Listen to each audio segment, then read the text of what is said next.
शिक्षक बदली प्रतिवाद रे स्कूल फाटक ताला दे धारणा रे बसिले छात्र छात्री और अभिभावक।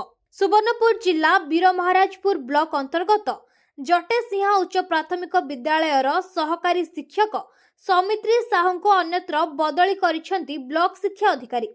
फल प्रतिवाद करी विद्यालय फाटक ताला देइछंती छात्र छात्री समेत शिक्षक और अभिभावक। विद्यालय प्रथम श्रेणी रु अष्टम श्रेणी जाए 300 रु अधिक छात्र छात्री थिबा बेले मात्र 6 जन शिक्षक थिले। तेबे सेथिरु पुणे जने शिक्षकों को बदली करा जायछि।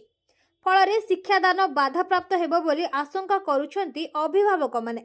तुरंत संपृक्त शिक्षकों को फेराई आनिबाकू दाबी करबा सहित दाबी पूरण न हेबा पर्यंत आंदोलन जारी रहिबो बोली कहिसंती आंदोलनकारी माने। ट्रांसफर नहीं होवार दाबी करूछ सेटा तो हमर जिला प्रशासन ताको ट्रांसफर करिजे जिला प्रशासन से ट्रांसफर करिजे सने हम हस्तक्षेप करि न पारो।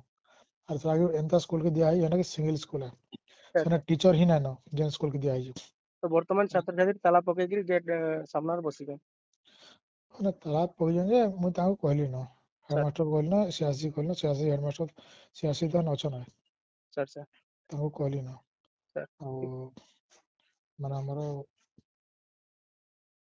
सिंगल स्कूल के जाउ ना सिंगल स्कूल वाला हम काड कहले टीचर तो जेन जगह जाउ से जगह टीचर ही ना न सर सर गुड टीचर अछि बा दुटा हम करबो ना नियम अनुसार सर सर से अनुसार जिला प्रशासन सारा कराई छै।